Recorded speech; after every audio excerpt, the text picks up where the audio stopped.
May I speak in the name of God, our Creator, Redeemer, and life-giving Spirit. Amen.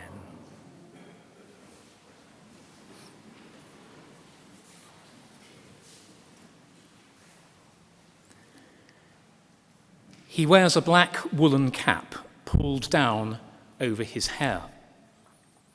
Perhaps he feels his hair is too matted or too knotted by the rain. He doesn't speak much. It's his actions which speak.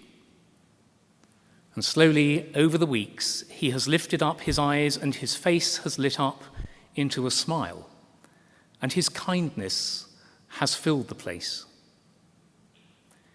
He came as a guest to St. Martin-in-the-Fields in London, a place where they offer hospitality to those without recourse to public funds, and where they end up discovering the hospitality they are offered in return, so that no one is quite sure any longer who is the guest and who is the host. It began with the washing up, simply quietly taking control of the dirty dishes, washing and draining at speed, laughing when others tried to help. The sink became the place of hospitality and meeting, washing away the mess and grease, plunging into clean water. Then he began on the pots, the serving trays, the surfaces, the serving counters, cleaning at speed so it gleamed, clearing away, putting back, his smile and his laugh radiating outwards.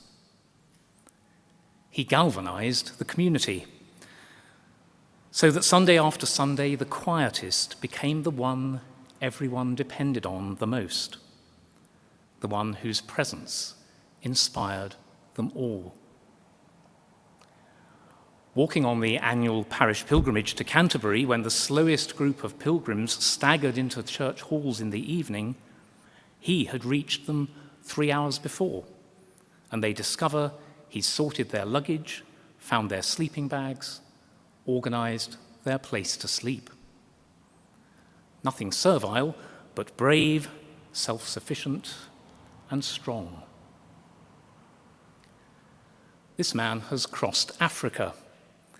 He spent time working to raise money for his passage in Libya. He crossed the Mediterranean in a small boat that nearly sank. He crossed Europe. He spent months in the Calais jungle. He got to the UK, God only knows how. He has a kindness and an awareness of the needs of others that is staggering. And yet, he is so self-contained, demanding nothing, just this instinctive giving of self. Without complaint, without request, without moan, without profit, without motive. He generously gives, and all are made richer by his presence. A community nourished by someone from the outside. A migrant seeking asylum who finds, maybe to his surprise, that deep within himself he has the 2 small fish and 5 barley loaves that are needed to feed a whole community. A community wealthy in so many ways, but where no one can quite remember now who is the guest and who is the host in the vibrant life of sharing offered by regulars and strangers alike. But out on the water, it's dark. The sea can become rough, the wind can blow. 4 men cling to the tiniest of dinghies, leaving a murky coastline at 2 a.m. in the morning this week to cross one of the most perilous sea lanes in the world. At dawn, they arrive, confused, not knowing exactly where they are. How many times, I wonder, in the course of the night, will they have longed to see Jesus walking towards them. The first person they do encounter on this side of the channel, a BBC reporter, asks them, "Where are you from?" "Sudan," they reply. "Why have you come here?" "We want to be safe. This is a safe place." The man hands them water, fruit, biscuits, juice. Simple, everyday items. The first sign, perhaps the only sign for some time, of the possibility of welcome. The feeding of the 4.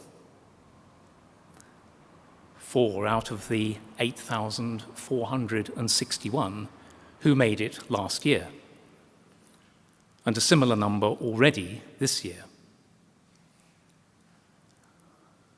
The man at St. Martin's could have arrived in just such a boat. He probably did. He found his way to London and found a place where suddenly he could give something of himself to others. A place where no one would make judgments about who is the guest and who is the host. Where giving and receiving can take place interchangeably. Where the simplest of gifts has the power to transform. Where the ordinariness of washing dishes becomes the extraordinary offering of someone's very self in the service of others. We shall never know whether the 4 men in the dinghy this week wished they could see Jesus walking towards them as they rowed. The disciples on the Sea of Galilee that night, rowing 3 or 4 miles in the stormy wind, saw Jesus walking towards them and were terrified. They wanted to take him into the boat, and as soon as they realized their wanting, the boat reached the other side.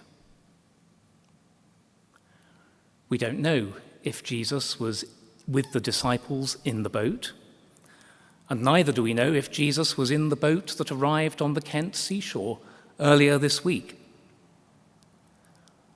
But the experience of St. Martin in the Fields says he may well have been.